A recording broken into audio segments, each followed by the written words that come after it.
So I'm just returning home from a road trip up to Ottawa. It's a good 7-hour drive from where I live.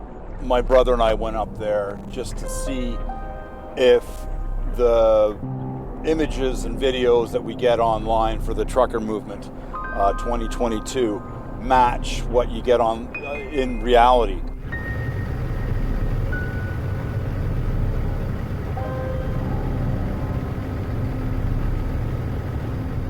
I know this is a divisive issue with people, and I think we need to have the full spectrum of opinions maintained, especially for artistic reasons. We need to be open.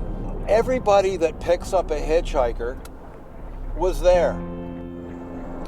I jammed with trucks with my Freedom boot. Like, I actually jammed, well, truckers really, but it was the machine, and it was heavy, and it was like, there was something going on that I just can't explain.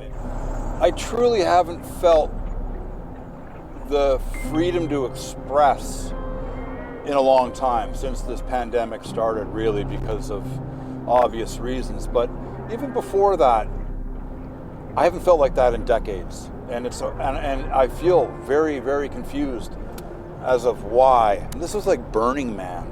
This was like my brother said that right. He said this is like a Burning Man festival with a cause. There were long-haired, long-bearded truckers in camouflage gear spinning around in the intersection dance floor, crying. I was in tears often up there, and it wasn't for the reasons that I thought. A lot of it was for what we've lost.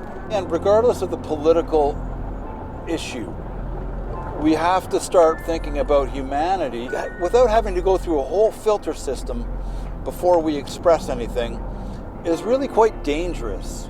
The fear, and I'll use the word fear, the fear that I have is that we won't be able to explore ideas through conversation and expression. When people become afraid, people generally stop taking risks.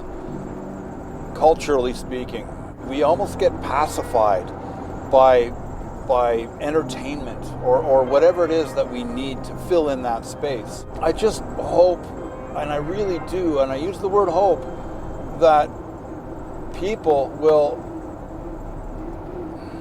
climb out of this situation that the world is in right now and have a renaissance and really, like what I saw today was, or the last few days, was a spark, and it was the renaissance. It was the seed of a renaissance. And who would have thought truckers? Now it makes complete sense. Truckers are the blood of our society. It's just the way it is. When I was a teenager in the 1970s, two of my friends got into a fist fight over AC/DC and sticks. It's like we've come to this judgmental part of the world where people judge each other so much about politics, issues. Division is huge right now. And whether you're AC/DC or sticks, it seems like this is what's happening in the world. When a bad song, in quotations, comes on the radio, my son asks me why I don't mind still listening to it. And I tell him, it's like, well, there's always something you can get out of a documentation. And I listen to the production of it. There's always something that we can hear differently when we let our guards down and we don't have to come to a place for judgment. And this is what I'm finding is happening today, is people will just turn the song off and they won't listen to the nuances of the song. There are times when it is an opportunity to actually listen. And that's why I went up there with my brother. Well, that's why we went up there. We went up there to listen and to experience. I really do hope that society evolves back to the hitchhiking days. If people can stick out their thumbs and feel safe and comfortable putting themselves into humanity with no abandon. For a coming of age ritual, I'm taking my son hitchhiking. I'm not sure where we're gonna go, but we're gonna go hitchhiking. My wife and my kids pick up hitchhikers. The creative path, the artistic path, whatever we want to call it, be it writers, composers, filmmakers, painters, poets, whatever the medium is, I think the calling really is to document. Align that documentation with the bias of politics, I think, can be a bit dangerous. I'm not saying it's bad. I just think that, again, it can timestamp the situation, and it might not serve the history of the documentation later. And Neil Young might be a good example of that right now. I love Neil Young. I always will love Neil Young. And he's taught me so much about inspiration and keeping going and keeping on the path. And he's made me cry, laugh. He can put you in a place, in a landscape. He's incredible. Unbelievable artist. I love him. Always will. And he's taught me so much about that. And he's continuing to teach me now, because he's aligned himself with politics in such a way that it might not be serving him well. I mean, maybe it is serving him well, I'm not sure. But I guess my point is that we have to be careful to not pollute the artistic expression too much with opinions. And when the emotion gets polluted by politics,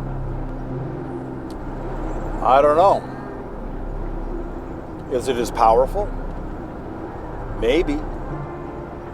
Well, I hope you enjoy the footage here as much as I enjoyed taking it. It was minus 20 most of the time, and with a wind. So I wasn't able to document the way I would have liked to, because my fingers just couldn't do it, and the batteries were starting to do some strange things. The warmth that I got from people, that we got from the people, and the love that they shared, we shared, was you just can't get that from the internet or the television. This is the Freedom Convoy 2022 from the adventure recording of the Jaw Shop, from my perspective, from my filter system, from where I was in time at that moment, with my brother. And I have to say that I haven't felt that kind of magic in a long time. People might not keep tuning in because I went up there. Again, I don't really care at this point, because if we can't sit through someone else's take on it, then what are we going to do? Adventure is why I got into this whole thing to begin with, why I got into this thing called music, because it offered adventure, and I couldn't find anything else that would tick all those boxes like music does. And I'm very, very grateful that that spark has been sparked inside me again.